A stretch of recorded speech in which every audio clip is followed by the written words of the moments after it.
अपना सर धोना शुरू कर देता है और कुछ ही मिनटों के बाद वो देखता है कि पानी में कई सारी मछलियां तैरती हुई ऊपर आ चुकी है, यानी कि वो बेहोश हो चुकी हैं। ब्लीचिंग पाउडर ने उन्हें पूरी तरह से बेहोश कर दिया है। इससे वो खुश हो जाता है, उसके पास अब खाने के लिए मछलियां हैं। लेकिन वो मछलियों को पकाने के लिए आग जलाने की कोशिश करता है। वो दो लकड़ियों को आपस में रगड़ता है ताकि उससे आग पैदा हो जाए, लेकिन बहुत कोशिश करने के बाद भी आग पैदा नहीं होती। और इसके बाद वो अपना लाइटर निकालता है, सिगरेट पीता है और आग जला देता है। दरअसल वो सिर्फ टाइम पास कर रहा होता है, यानी कि उसे टाइम पास करने के लिए कुछ ना कुछ चाहिए। अब आग में वो मछलियां पकाने के बाद खाता है और खुद भी बहुत गहरी नींद में सो जाता है, क्योंकि उन मछलियों में अभी भी उस पाउडर का असर होता है। और जब सुबह उठता है तो वो देखता है कि वहां पर एक पक्षी भी सो रहा है, यानी कि उस पक्षी ने उन मछलियों को खाने की कोशिश की थी और वो भी बेहोश हो गए। और अब उसके पास खाने के लिए एक और चीज है और वो है जंगली पक्षी। किम को यही किनारे पर एक बहुत बड़ी बच्चों की डक बोट भी दिखती है, जो शायद खराब होने पर किसी ने पानी में छोड़ दी थी और वो बहकर यहाँ किनारे पर आ गई। वो उसे खींचकर बीच में ले आता है और अब किम के पास सोने के लिए उसका घर भी है। किम कहता है पिछले 7 सालों से वो पैसे बचा रहा था ताकि वो अपना घर खरीद सके, लेकिन वो अपना घर नहीं खरीद पाया। लेकिन अब उसके पास उसकी अपनी रहने की एक जगह है जहाँ पर वो बिना किराए दिए, बिना किसी रोक टोक के सो सकता है, रह सकता है। और ये सब कुछ दूर से सारा अपनी दूरबीन से लगातार देख रही होती है। वो जो कुछ भी करता है सारा हमेशा देखती रहती है। और रेत में जो उसने पहले हेल्प लिखा था, अब वो हेल्प को मिटाकर वहां पर हेलो लिख देता है, क्योंकि धीरे धीरे उसे यहाँ पर आइसोलेशन में अच्छा लगना शुरू हो जाता है। यहाँ पर ना उसे कोई परेशान करता है, ना कोई उसे फोन कॉल करता है। वो जैसा जीना चाहता है वैसे जीता है। नदी में बहकर किनारे तक जो चीजें आ जाती हैं, वो उन्हें इकट्ठा करके अपनी छोटी मोटी जरूरतों को पूरा करना शुरू कर देता है। और उसे अब यहाँ पर कई दिन हो चुके हैं। और एक दिन वो देखता है कि नदी के पास एक स्टीमर, एक शिप आ रहा है। उसे देखकर वो छुप जाता है, क्योंकि वो यहाँ से वापस नहीं जाना चाहता। और जब वो छुप रहा होता है तो उसे वहां पर एक नूडल्स का खाली पैकेट दिखता है। वो उस पैकेट को उठा लेता है और वो देखता है कि उसके अंदर अभी भी एक मसाले का पैकेट है। उसके मन में अब नूडल्स खाने की क्रेविंग जाग उठती है और वो ये फैसला करता है कि वो नूडल्स यहीं पर बनाएगा। यहाँ पर जो पेड़ होते हैं, जो उनके बीज होते हैं, वो उनसे नूडल्स बनाने की कोशिश भी करता है। लेकिन कई बार कोशिश करने के बाद भी उसे कामयाबी नहीं मिलती। वो कहता है कि मैंने अगर नूडल्स बना लिए तो मैं जीवन में कुछ भी कर सकता हूँ, लेकिन उसकी सारी कोशिशें फेल हो जाती है। उसे सोते जागते उठते हमेशा उसकी आंखों के आगे सिर्फ एक ही चीज दिखती है और वो होती है नूडल्स। लेकिन उसे समझ नहीं आ रहा होता कि वो नूडल्स बनाए तो बनाए कैसे। और तभी उसके दिमाग में एक आइडिया आता है। वो कबूतर को देखता है और वो देखता है कि जब कबूतर बीट करते हैं तो जो भी वो खाते हैं वो अच्छे से डाइजेस्ट नहीं कर सकते। और किम अपने आप को बोलता है कि मुझे एक कबूतर की तरह सोचना होगा और वो जमीन पर कबूतर की तरह बैठकर सोचना शुरू कर देता है। वो सोचता है कि कबूतर क्या खाते हैं और उसके दिमाग में आता है कि कबूतर सीड्स खाते हैं, यानी कि वो बीज खाते हैं। और अब वो उनकी जो बीट होती है उसे इकट्ठा करना शुरू कर देता है और इसके लिए वो अपना क्रेडिट कार्ड यूज करता है। वही क्रेडिट कार्ड जिसकी वजह से आज वो यहाँ पर है, जिसकी वजह से उसने करने की कोशिश की थी। और कबूतर की बीट से सीड्स इकट्ठा करने के बाद वो एक अच्छी जगह देखता है जहां पर वो खेती कर सकता है और उस जगह पर वो बहुत मेहनत करता है और जितने भी सीड्स होते हैं वो उस जगह पर बो देता है। लेकिन ये सब इतना आसान नहीं होता।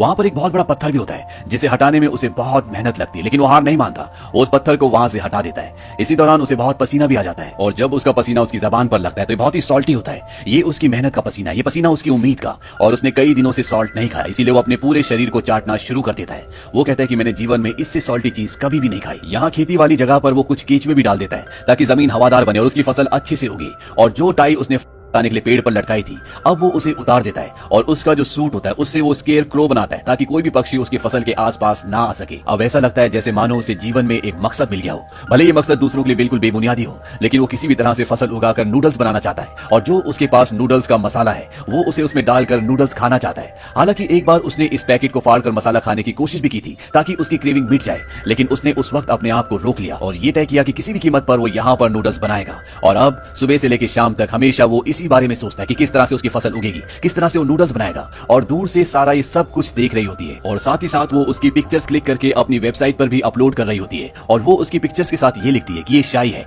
जब भी किसी को आते हुए देखता है तो ये छुप जाता है। साथ ही साथ ये अपना पसीना भी चाटता है, बहुत गंदा है, ये पेड़ पर चढ़ता है, इसे एडवेंचर पसंद है। और एक सबसे खास बात, इसे नूडल्स खाने का बहुत मन है, किसी भी कीमत पर नूडल्स खाना चाहता है। लेकिन मुझे समझ नहीं आता कि मैं इसकी मदद कैसे करूं। क्या मुझे नासा की मदद लेनी चाहिए या खुद मुझे जमीन पर जाना चाहिए। वो ऐसा इसलिए बोलती है क्योंकि 3 सालों से उसने घर से बाहर कदम नहीं रखा और अब वो ये फैसला करती है कि उसी को कुछ करना होगा। और जब रात को सब सो जाते हैं तो वो घर से हेलमेट पहनकर निकलती है और वो उसी ब्रिज पर पहुंच जाती है जहां से वो बीच बहुत नजदीक है। और वो एक बोतल के अंदर एक मैसेज डालकर उसे पानी में फेंक देती है, क्योंकि वो जानती है कि वो बोतल तैरते हुए नदी के उस किनारे पर पहुंच जाएगी जहां पर किम है। लेकिन काफी दिनों तक उसे वो बोतल नहीं मिलती।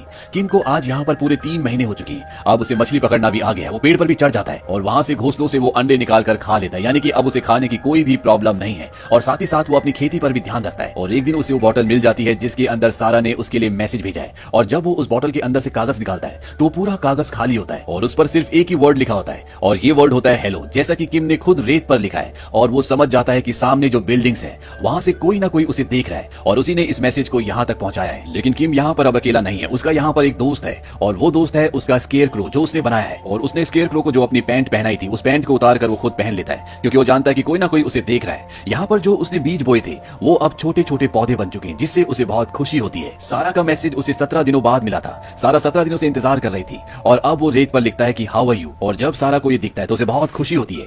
सारा की जिंदगी में अब एक नई चीज आई है जिससे उसकी जिंदगी बदलने लगी है। और सारा एक बार फिर से रात को घर से हेलमेट पहनकर निकलती है और वो बॉटल में एक और मैसेज डालती है। और जब किम को वो बॉटल मिलती है वो उस मैसेज को पढ़ता है तो उसमें लिखा होता है I am fine thank you and you. Kim भी उसके जवाब में लिखता है फाइन थैंक यू। अब सारा उसे वहां पर नूडल्स पहुंचाना चाहती है क्योंकि वो जानती है कि उसे नूडल खाने की क्रेविंग है। इसीलिए वो एक डिलीवरी बॉय को ज्यादा पैसे देकर उस आइलैंड के बारे में बताती है और वो वहां पर कई तरह के नूडल्स लेकर पहुंच जाता है। लेकिन किम उसके नूडल्स को एक्सेप्ट नहीं करता और जब वो नूडल्स वाला वापस सारा के पास आता है तो सारा उससे पूछती है कि उसने क्या कहा। वो उसे कहता है कि तुम दोनों अजीब हो। उसने मुझसे कहा है कि ये नूडल्स मेरे लिए एक होप है। दरअसल उसने सारा को ये मैसेज दिया होता है कि जो नूडल्स वो बनाने की कोशिश कर रहा है वही उसके जीने का एक मकसद है, उसके लिए एक उम्मीद है।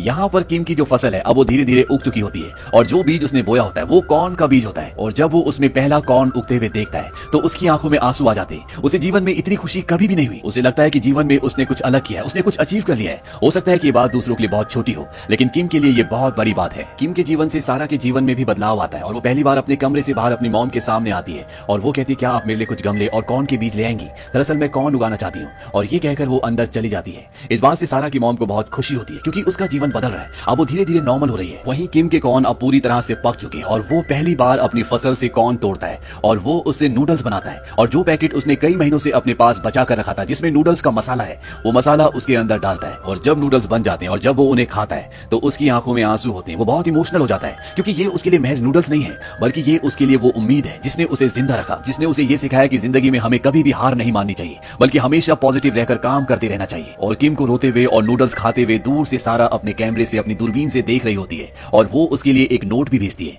जिसमें वो लिखती है कांग्रेचुलेशंस। और ये नोट पढ़ने के बाद किम भी अब रेत पर उससे एक सवाल पूछता है। वो वहां पर लिखता है who are you and why, यानी कि तुम कौन हो और तुम मुझे मैसेजेस क्यों भेजती हो। सारा इसे देख लेती लेकिन वो इसका रिप्लाई नहीं करती। वहीं उसकी वेबसाइट पर जहां पर वो किम की स्टोरीज को और अपनी चीजों को शेयर करती है वहां पर नीचे कमेंट्स होते हैं कि ये पेज फेक है क्योंकि सारा ने वहां पर जिसकी फोटो लगाई होती है वो खुद नहीं होती बल्कि उसने किसी और की फोटो लगाई होती है और वो लोग जो उसे फॉलो करते हैं उसमें से एक आदमी उसे जानता है। दरअसल वो उसकी दोस्त होती है। इसीलिए वो कमेंट में लिखता है कि ये पेज फेक है और वो उसे गालियां भी लिखता है और साथ ही साथ जितने भी और उसके फॉलोअर्स होते हैं वो भी उसे उल्टा सीधा कहते हैं जिससे उसकी आंखों में आंसू आ जाते हैं क्योंकि उसने इसके लिए बहुत मेहनत की होती है और अब लोग उसे झूठा कह रहे हैं, इसीलिए वो डिप्रेस हो जाती है। वहीं आइलैंड पर यह दिखाया जाता है कि किम सारा के मैसेज का कई दिनों से इंतजार कर रहा होता है लेकिन सारा उसे रिप्लाई नहीं करती। अब किम जब आइलैंड पर अकेला बैठा होता है तो वहां पर बारिश होना शुरू हो जाती है और धीरे धीरे ये बारिश एक तूफान का रूप धारण कर लेती है और उसकी सारी फसल इसमें नष्ट हो जाती है। और उसकी जो डक बोट होती है जिसके अंदर वो रहता है, जो उसका घर है, वो भी अब पानी में बहना शुरू हो जाती है। लेकिन वो उसे पकड़ लेता है क्योंकि वो किसी भी कीमत पर अपने घर को नहीं छोड़ना चाहता। लेकिन पानी का बहाव इतना तेज होता है कि वो भी उससे छूट जाती है, यानी कि अब उसका सब कुछ तबाह हो चुका है। और अगली सुबह जब सारा अपने कैमरे से अपनी दूरबीन से उसे देखती है तो वहां पर वो बिल्कुल उदास बैठा होता है और वो अपना गुस्सा प्रकट करने के लिए वहां पर सारा के लिए एक मैसेज भी लिखता है। और तभी उसे पीछे कुछ रिंग होने की आवाज आती है और जब वो पीछे देखता है तो वहां पे गवर्नमेंट के 2 एम्प्लॉय होते हैं जो इस जगह को ठीक करने के लिए, साफ करने के लिए आए हैं। उन्हें देखकर किम भागना शुरू कर देता है क्योंकि वो इस आइलैंड से नहीं जाना चाहता। वो भी उसका पीछा करते हैं लेकिन जब किम और दूर भागता है तो वहां पर और भी कई सारे लोग होते हैं और वो किम को पकड़ लेते हैं। वो किम को कहते हैं कि तुम इस आइलैंड पर क्या कर रहे हो, यहाँ पर आना मना है, यहाँ पर कोई नहीं रह सकता। किम उनसे बहुत दरख्वास्त करता है। वो कहता है कि मुझे यहाँ पे रहने दो, मैं यहाँ पे रहना चाहता हूँ। लेकिन वो ऑफिसर्स उसे उसके कपड़े पहनाकर नाव में सवार कर देते हैं और किम से अब उसकी छोटी सी दुनिया जो उसने यहाँ पर बनाई थी वो पूरी तरह से छीन चुकी है और साथ ही साथ वो इस आइलैंड से जा रहा है। इसीलिए वो उस तरफ देख रहा होता है जहाँ से सारा उसे देखती है क्योंकि यहाँ से निकलने के बाद वो सारा से अब कभी भी कांटेक्ट नहीं कर सकता और ना ही सारा उससे कांटेक्ट कर सकती है। सारा ये सब कुछ देख रही होती है और वो अपने घर से कई सालों से दिन के वक्त बाहर नहीं निकली होती। लेकिन अगर आज वो बाहर नहीं निकली तो किम को हमेशा के लिए खो देगी। इसीलिए वो घर से बाहर निकलती है और पागलों की तरह उस तरफ दौड़ना शुरू कर देती है जहां पर किम उसे मिल सकता है। किम को वहां सड़क पर छोड़ दिया होता है और वो बस का इंतजार कर रहा होता है और तभी वहां पर बस आती है और किम जब बस में चढ़ रहा होता है सारा उसे देख लेती है। सारा बस की तरफ भागती है लेकिन तब तक बस चल देती है। हालांकि सारा बस को चीज करने की भी कोशिश करती है लेकिन कुछ ही पलों में बस उसकी आंखों से ओझल हो जाती है और अब किम और सारा हमेशा के लिए एक दूसरे से अलग हो गए। सारा भी अब अपने घर की तरफ लौटना शुरू कर देती है। इन दोनों की आंखों में आंसू होते हैं और तभी एक अलार्म बजता है और ये अलार्म होता है सिविल डिफेंस ड्रिल का जो साल में 2 बार बजता है और इस वक्त पूरा देश 20 मिनट के लिए जहां का तहां फ्रीज हो जाता है और सारा समझ जाती है कि वो बस भी रुक चुकी होगी और वो भागते हुए उस बस की तरफ जाती है और वो बस में चढ़ जाती है। किम उसे ध्यान से देखता है। वो किम के पास जाती है और वो कहती है कि माय नेम इज सारा, हु आर यू।